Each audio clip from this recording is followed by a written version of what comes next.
میں اس پر آپ کو وہی عرض کر رہا ہوں کہ کسی مسلمان کا کسی کی نسبت سے یہ کہنا کہ وہ آقا علیہ السلام کو یہ سمجھتا ہے، اس پر تو بات ہو سکتی ہے کہ آپ نے فلاں بندے پہ الزام لگایا، لیکن اس سے وہ خود کیسے گستاخ ہو گیا؟ وہ خود تو معاذ اللہ دجال نہیں کہہ رہا نا۔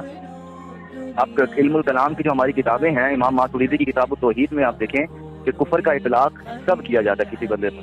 صرف منہ سے کوئی بھی جملہ نکل آئے تو آپ خود جانتے ہیں کہ ہمارے یہاں صوفیاء کی عبارات سے متعلق جو آراء پائی جاتے ہیں ہم اس کی تعویل کرتے ہیں، معتزلہ کی، خوارج کی اور بھی بڑے بڑے اکابر کی اس طرح کی گفتگو پر ہم تعویل کرتے ہیں کہ بھائی ان کی نیت اس طرح کی نہیں تھی۔ آپ ان سے علمی اختلاف رکھیں اس عبارت کی بنیاد پر۔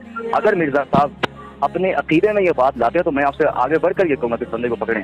ہم تو یہ کہہ رہے ہیں کیا وہ حضور کو یہ سمجھتا ہے؟ آپ ان کے اس عمل کو کیا سمجھتے ہیں یہ بتائیں؟ ان کا یہ میں اپنی تحقیق کے مطابق تو یہ سمجھتا ہوں کہ عیسائیوں کا یہی عقیدہ ہے، کیونکہ ہماری عیسائیوں سے بات ہو چکی ہے، مناظرے ہو چکے ہیں۔ آپ سلمان میتھیو کا مناظرہ دیتے میرے ساتھ۔ اچھا، اس کے علاوہ کینیڈا امریکہ کے ایک پاسٹر ہیں، ان کی ویڈیو بڑی سرکولیٹ کر رہی ہے، انہوں نے کھل کے کہا ہے کہ محمد کو سچا مان لے تو عیسیٰ ابن مریم کو جھوٹا کہنا پڑے گا۔ ایک سیکنڈ حضور، ایک ہے جھوٹا ماننا، ایک ہے لفظ دجال کا اطلاق، ان دونوں میں زمین آسمان کا فرق ہے۔ اس کو میں آسان لفظوں میں آپ کو یوں سمجھاتا ہوں۔ قرآن کریم میں آیت کریمہ ہے کہ یہود و نصارہ نے کہا کہ لن يدخل الجنۃ الا من کان ہودا او نصارا، کہ جنت میں صرف یہود و نصارہ جائیں گے، مطلب ہمارے علاوہ سارے جہنم میں جائیں گے۔ ٹھیک ہے، گالی آپ کو بھی ہے، یہ گالی مجھے بھی ہے، جہنمی ہونے سے بڑی گالی کوئی نہیں، لیکن اس گالی کو بنیاد بنا کر کیا میں کسی کو ملعون کہہ سکتا ہوں کہ یہود و نصارہ فلاں بندے کو ملعون کہتے ہیں یا فلاں بندے کو خبیث النفس کہتے ہیں، اور تعویل یہ پیش کرتا ہوں کہ چونکہ انہوں نے جہنمی کہا ہے تو یہ تو بڑی گالی ہے، لہٰذا میں نے چھوٹی گالی دے دی تو یہ اس بڑی گالی کے چھتری میں چھپ جائے گی اور بات ختم ہو جائے گی۔ تو یقیناً آپ ہو یا میں اس کو بولوں گا بھائی انہوں نے وہ گالی نہیں دی ہے، آپ اپنی طرف سے گھڑ کر یہ مجھے گالی کیوں دے رہے ہو؟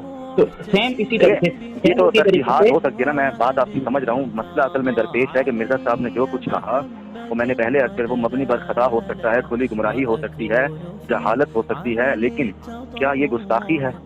حضور اب آپ کو اور میری بات آئی نا تو آپ نے کہا یہ خطا ہے۔ اب بات میری اور آپ کی نہیں ہے، کسی صحابی کی نہیں ہے، کسی اہل بیت کے فرد کی نہیں ہے، کسی نبی کی نہیں ہے، بلکہ امام الانبیاء صلی اللہ علیہ وسلم کی ہے۔ اب ایک مزید اس میں آپ کو ایڈیشن کروں کہ دیکھیے یہودیوں نے جب لفظ راعنا کو بگاڑ کر بولنا شروع کیا، لگانا لگے، تو اب بتائیے کیا صحابہ نے تو وہ لفظ اس نانیت سے کہا تھا، نہ اس معنی میں کہا تھا، لیکن اللہ تعالیٰ نے قیامت تک کے مسلمانوں کو جن کی سوچ میں بھی وہ معنی نہیں تھا، لیکن کیا فرمایا لا تقولوا راعنا، راعنا لفظ نہیں۔ اب حضرت صاحب دعویٰ کر رہے ہیں 2 ارب کا، اور 2 ارب کہہ کر پھر بعد میں اس بات سے مکر رہے ہیں، تو یہ ساری چیزیں کس بات پر دلالت کرتی ہیں کہ پہلے کہا کہ 2 ارب کہتے ہیں، بعد میں کہا سمجھتے ہیں، اور سمجھنے کا یہ 2 ارب کرسچن کے دلوں سے واقف ہیں، ان کو غیب کا علم ہے کہ ان کے سینوں میں جھانک کر دیکھ لیا کہ وہ سمجھتے ہیں یا نہیں۔ ایک بات، دوسری بات یہ ہے کہ مرزا صاحب نے سب سے بڑی داندلی اور خیانت یہ کی کہ انہوں نے کہا، آپ بھی ویڈیو میں یہی بات کہہ رہے تھے کہ جب وہ نبی پاک صلی اللہ علیہ وسلم پر ایمان نہیں لاتے تو لہٰذا معاذ اللہ وہ نبی پاک صلی اللہ علیہ وسلم کو اس نے وہی لفظ کہا اور پھر کذاب بھی کہا، دجال لفظ بھی کہا کہ یہی سمجھتے ہیں۔ حالانکہ وہ بائبل سے دلیلیں پیش کر رہے ہیں اور خود قرآن و سنت کا دعویٰ کرتے ہیں کہ میں علمی کتاب ہوں۔ اگر آپ قرآن کریم کی دوسرے سپارے کی پہلے رکوع کی آیت کریمہ دیکھیں تو اللہ کیا فرماتا ہے، الذین آتیناہم الکتاب یعرفونہ کما یعرفون ابناءہم، وہ جن کو ہم نے کتاب دی ہے وہ ایسے پہچانتے ہیں آپ کو جیسا کہ وہ اپنے بیٹوں کو پہچانتے ہیں۔ سمجھے؟ پھر دوسرے مقام پر انہی اہل کتاب کے بارے میں اللہ تعالیٰ نے کیا فرمایا کہ ان میں سے بہت سے ہیں اکثر چاہتے ہیں کہ تمہیں ایمان کے بعد کافر بنا دیں مسلمانوں کو، اور فرمایا کیوں؟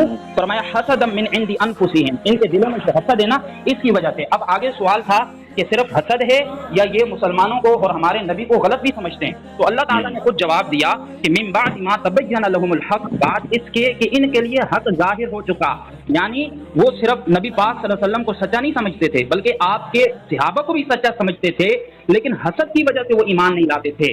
تو آپ بتائیں مرزا صاحب نے پہلے تو داندلی کی، بعد میں اتنی بڑی داندلی کی کہ جو بھی ایمان نہیں لاتا، اور آپ نے بھی ویڈیو میں یہی کیا، جو بھی ایمان نہیں لاتا معاذ اللہ وہ نبی پاک کو کذاب اور معاذ اللہ آگے وہی لفظ سارے کہے کہ وہ سمجھتا ہے۔ تو آپ کیسے کسی کے دل میں جھانک کے یہ فیصلہ کر رہے ہیں؟ سوال یہ ہے۔